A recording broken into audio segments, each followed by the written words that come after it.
Who is Cole? Oh man, goofball. A man of God. Not really a jock.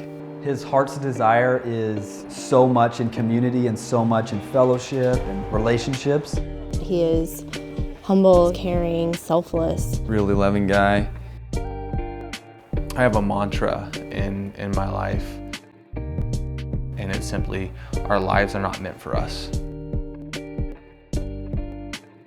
I am just a cup that is overflowing with just grace from people constantly. You know, I want people to see me give everything I have to workouts, give everything I have to relationships, give everything I have to the one time that somebody walks up to me and I get 5 minutes to talk to them, but I want them to feel like they're the most important thing at that moment. I just want to be known as somebody who gave.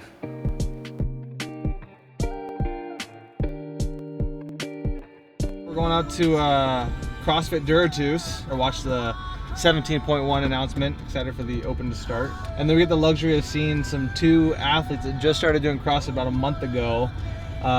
Some buddies of mine go head to head. 17.1 is the dumbbell. Yes. Snatch. Snatch. Okay. The burpee. Please say box jump overs. Box jump. And over. Yes! That's my least favorite movement in all.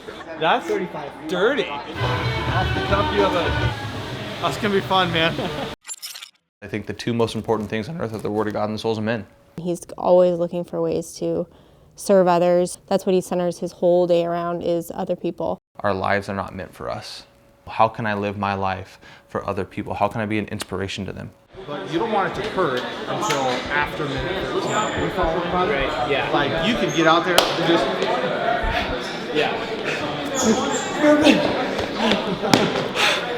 Round one. So you're thinking 13 is when we should start. Minute 13, it's gonna start to hurt. It's like, you wanna have like a metronome, step, jump. That's gonna keep you on a pace. Castro said that it was gonna hurt. Who's got an engine who can just grind for 200 plus reps? You gotta find like a painful pace, find your threshold, and then you just gotta hold on. So you can't save too much because you gotta go hard soon. You gotta make it hurt earlier than most people are willing to make it hurt. She was like, yeah, my daughter Rambo, she'll know exactly who that is. Rambo, yeah. Nobody's gonna forget the name Rambo. Genesee is just, she's a light in this world. He's my best friend, and I'm his best friend, and we have a lot of fun. Or just friendship all the time, madly in love. Okay, yeah, I'm gonna go get her. I've never seen somebody so committed to doing the right thing, having integrity, and always being a good example for people. Just a beautiful attraction to each other, and well, at least I have it towards her, you know. I was working in the mortgage industry, and I either had to commit to being a mortgage broker, or if I wanted to go anywhere and cross in the space of CrossFit, I needed to commit to CrossFit. It's typically what you don't want to hear from your spouse is that they're going to quit their job. A couple months into marriage, talked about it, prayed about it, and I mean, it was a clear answer. That we were at the lowest income that we ever had when my agent kind of called. God always provides. He always provides, and he always does, and he always has, and he always will. And the marketing department at Nike had actually been pitched a story about how they were going to get into the CrossFit space, and they used me as the example. Never ever talking to me or not. They just, this dude from UW changes sports, going to CrossFit, and it goes to regionals his first year, and goes to games the second year. Like the marketing manager, director over at Nike was like, who the heck is Cole Sago? Like, well, okay, whatever, sure. And then they kind of just brushed it off. And then fast forward a year or so, this could be real. What it boils down to is just pure grace shed out on my life. Well, all my sponsors, not just Nike. And Progenics was cool because that one is one of my deepest relationships that I've had. They've been with me the longest, and that was purely because a friend trusted in me enough that I was going to excel in the sport, that she stuck her neck out for me and said, like, you guys need to sponsor this kid. And to fast forward to this year, and get an email from Rogue that says like, we've been watching you for a few years and we pretty much just love what you stand for and who you are becoming as a competitor. And that was just like humbling, and like, just like, I am so undeserving. Like, I don't deserve this. I didn't do anything special. I work out quickly. Cool. I am not who I am because of anything that I have done. It's not because of any direction that I've taken myself. I've been shown so much grace in my lifetime. I want to give more of myself now. A normal breakfast, just like a saute of a bunch of vegetables with some ground beef and eggs. You need spinach. So you guys met at UW then? Yeah. What? What you said? We met through my roommate, and he was trying to set us up. She's going to school 800 miles away in Ogden, Utah. He was my friend from high school who lived with him. I'm rolling into town, and I'm probably a half hour out from David's house. And I call him, hey, just want to let you know, like, I'm this far out. He's like, oh, sweet, perfect. Well, we're thinking we're gonna go over to that one dude's house. And I was like, oh, that sounds great. Yeah, it sounds like a blast, you know. And he's like, yeah, man, it'll be really cool. And oh, by the way, Genesee's in town. By the time I got to the end of the weekend, I was just like, wow, I need to have a deeper relationship with this person. Super cool. Mainly because she can throw a football better than 90% of my friends, and she can catch better than almost 100% of my friends. So like I started to just like go like throw the ball in it a little bit faster, and like eventually like I'm like 30 to 40 yards away, and I'm slinging this thing and it's like as hard as I could kind of thing, and she's just like, mwah, mwah. I was like, dang, like this is so cool. And then we figured out like, oh, you have a cool personality. Genesee has made it so easy to see the chapter in Ephesians chapter 5 lived out. In that, she has started to give so much of herself. I now want to serve her even more. Men use a 50-pound dumbbell and a 24-inch box. Women use a 35-pound dumbbell and a 20-inch box. This workout has a 20-minute time cap. I kind of made a decision that, like, if I was to have a coach, I wanted it to be Ben Bergeron, and just because I had followed some of the comp train stuff for a little bit and really respected a lot of things. Not only that, but after going to the regional prep camp and being around him in person, I was like, that's somebody I want to be coached by, kind of thing. I'm gonna go warm up, get really nice, warm and sweaty. Do 17-1, just get after it and have some fun with that, and then we'll do a little bit of strength work, some deadlift work, X bar work, and then a little bit of accessory work after that. So nothing too crazy, but definitely enough to drive home some adaptation, that's for sure. I'm so encouraged by men who can wake up and pursue God and His will for their life from the beginning of the day, every day. That's true humility, true submission to God's will. There's this dude in our lives. He just got some life-altering news with an inoperable tumor in his brain, could possibly not be with us anymore. And we don't know yet. We just got the news this week, and thinking about this dude and how amazing he has been in our life, and his example, you can just sense that like the first thing he does is like get down on his knees and just submits to Christ, submits to God, and just wants to love on people and just serve God. And I want to live a life like that. And it's not about how much you know, it's not about what kind of scriptures you have memorized, and it's about seeking Him now and what He can do with you now.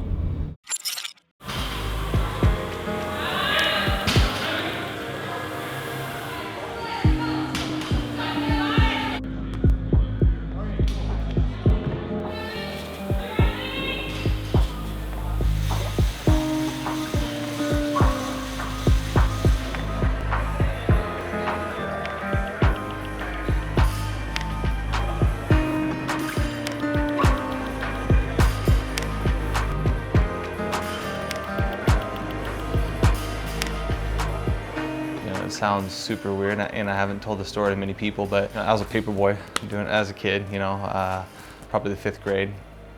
And I had to deliver papers early in the morning. I had to go down this street that didn't have any street lights. When I got partway down the street, like I just encompassed in darkness, this dog started barking. I was frightened. Like I didn't know what to think, what to do. I had always heard stories of dogs chasing paper boys, and well, I was a paper boy, so I just kind of said a little prayer, and in that moment, all of a sudden, I just kind of felt this calming effect come over me. And in that moment, I felt like everything was all of a sudden bright. In the midst of all this darkness, everything was just bright. This gentle nudge just telling me like, everything's okay. Felt like that was the comfort of God. That story, I don't say it much. I haven't told many people it just because it sounds super cliche. Like, oh, God came down and he talked to me.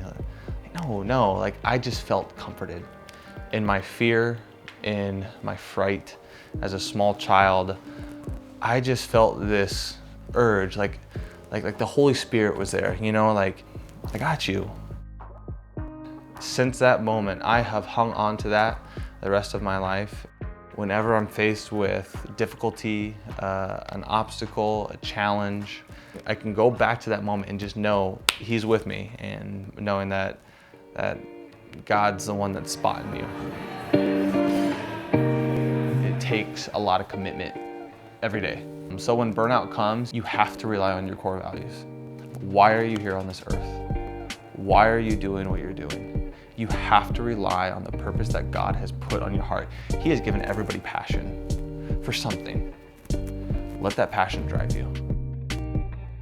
My passion is to just truly love and share Christ's love through my platform and the way I live.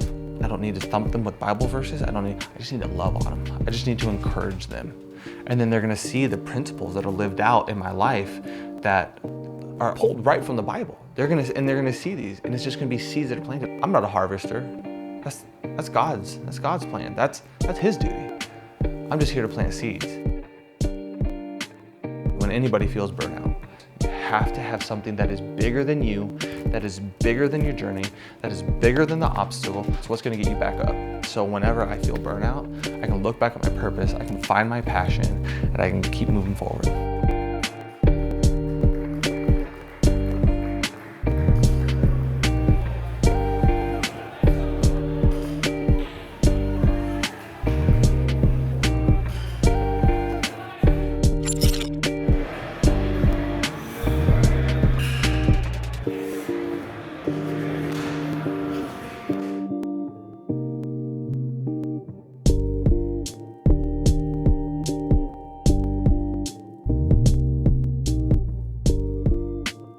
I'm currently in the process of forcing a habit that I want to create, and I want to read through the whole Bible. There's plenty of books that I've just brushed over, skipped over completely, because I know the general story.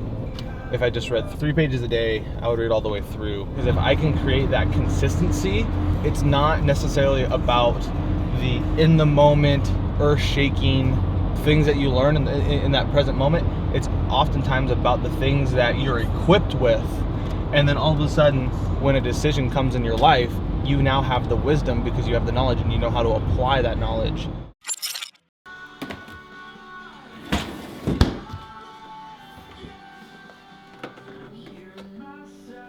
When I would get done with my burpees and land, I'd take a big deep breath and I'd stand over it. All right, let's go. It's like there's 10 seconds right there, 4 different transitions, 5 different transitions at 40 seconds within a workout. Now, did I need it? I don't know. I felt like I did at the moment, and it's training myself to, hey, you don't actually need that, so still plenty of things that I can work on myself. That's easy for me. Cinnamon rolls, just hands down. doesn't always fit the macros, you know? Genesee have a goal in life. Find the world's best cinnamon roll. We will find it eventually. 333 back in 2014. I was miserable. And the crazy thing is, I still haven't even beat my time. Like, let's just do thrusters and rope climbs. I don't care if it's legless, I don't care if it's a regular rope climb. For some reason, I have a history of doing well at those two movements when they're combined. I'm really excited about the move to Madison. I'm really excited that they're taking the CrossFit Games there. I think it'll be a really good change for the community. But the thing I think I like about it is everybody's on a new playing field. It's like, let's see who can overcome the adversity of a big change like that, you know? I started CrossFit in 2013. I'm going on my 5th year. I watched some Dan Bailey and Rich Froning videos, and I was like, man, these guys are cool. I was like, had a broken collarbone at the time, so like I think I was on some Vicodin, and I was like, I'm gonna go to the CrossFit Games, and told Cole that we had to start doing it, you know. And he was in football, and what we'd heard about football was like air squats and push-ups, and he was like, no, I'm not doing CrossFit. And I was like, okay, well, just, you know, look up Dan Bailey and Rich Froning. Then he like called me right after he watched some videos. He's like, okay, those guys are kind of cool. He went into a CrossFit gym and he did a few workouts and like, you might be able to do something with this. And it went like an avalanche from there. First year made it to regionals. Second year made it to the games, and got to the games 2 more times after that, so 3 total years. It's a career path. You're not just competing with like the short term in mind of, you know, optimizing your year, but you're also thinking about the long term, you know, the longevity of it. I try not to get too introspective about it, just kind of like, oh my gosh, like my season could be over, like what's gonna happen here? It's like, your effort on this next event, sure, it could mean whether you go to the games or not. Like, it could do that. But your effort on this could also inspire somebody and encourage somebody and change somebody's life. So regardless of what's gonna happen, go out and give your best and pour everything you have into this, you know, and let that be an inspiration to people. You know, if you fail with grace. We want God to help us with our will, rather than asking God how we can help him with his will. That submission to God's will is ultimate humility. You know, it's knowing that he is the one that's in control, and he is the one that has a purpose and a plan for us. At the end of the day, God is gonna place me where he wants me to be placed, you know. And when you actually look back at both the last years in 2015 and 2016, I didn't just have to win the event. I had to win the event, and certain people had to finish in a certain order. Both years that happened. You know, I really truly felt that God had put on my heart at a young age, but even all the way back in high school, build a platform so I can use you.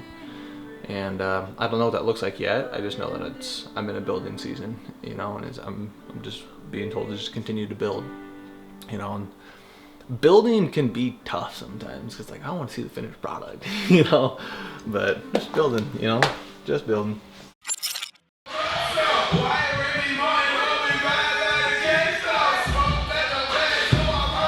If I just come train here, they're just like, dude, suck it up. You chose to do this. Like, make it hurt. Let's go.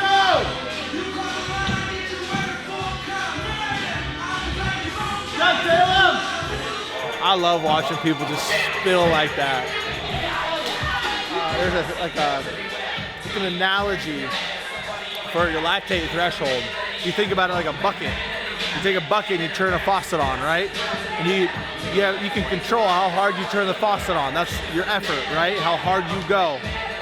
But you poke a hole, you drill a hole in the bucket. That hole is how fast your body can drain lactic acid out of itself, right? So depending on how hard you turn the faucet on is depending on how fast the bucket will fill up. Well, your body can hold a bucket's worth of lactic acid, but as soon as you fill it, you turn that faucet on too fast and it spills over, you're done. You got above and beyond your threshold, right? So to watch people finish out like that, they are hanging on by like their fingertips after they've already spilled over the bucket. You know what I'm talking about? I love seeing it. Fires me up.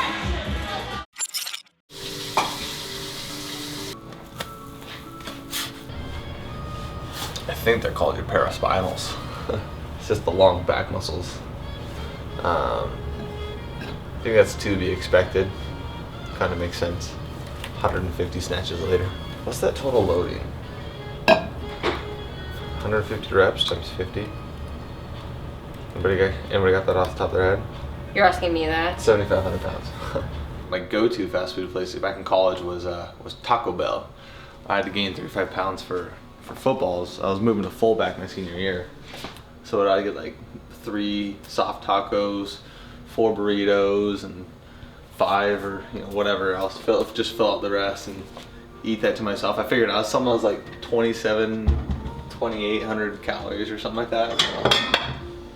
That was good. I think we'll have a good training session today, get after it. And then at the end of the day, we got some body pump stuff, so I'm excited for that. It's fun.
Genesee has been a constant inspiration for me. Probably one of the hardest workers I've ever met in my life. The amount of things that she has sacrificed for me in order to allow me to get to where I am is astronomical.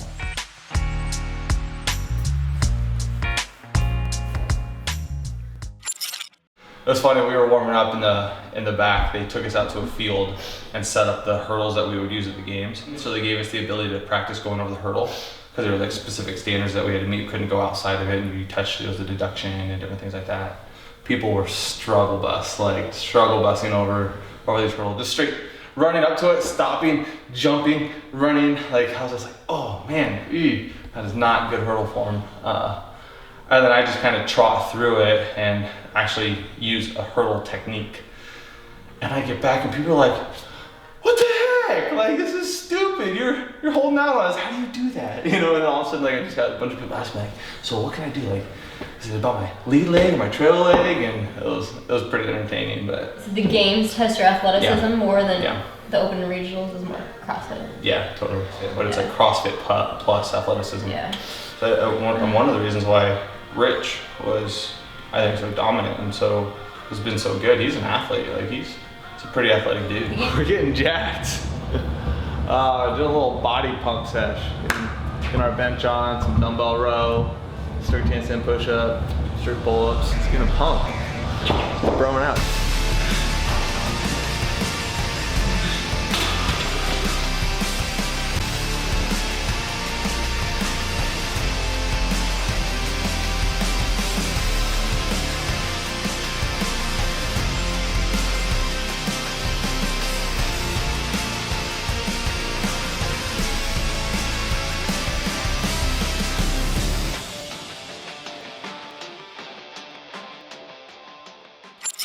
So I am personally a 1 scoop Belgian chocolate 1 scoop cookies and cream person. Genesee is all cookies and cream. Some people work out so they can eat more. Some people eat less so they don't have to work out. We work out so we can have this shake. The one thing that I wish everybody knew and believed about Christ would be that he came to this earth, humbled himself, sacrificed his life, died on a cross for their sins in order to give them freedom and bring salvation to this world. Because if everybody knew that,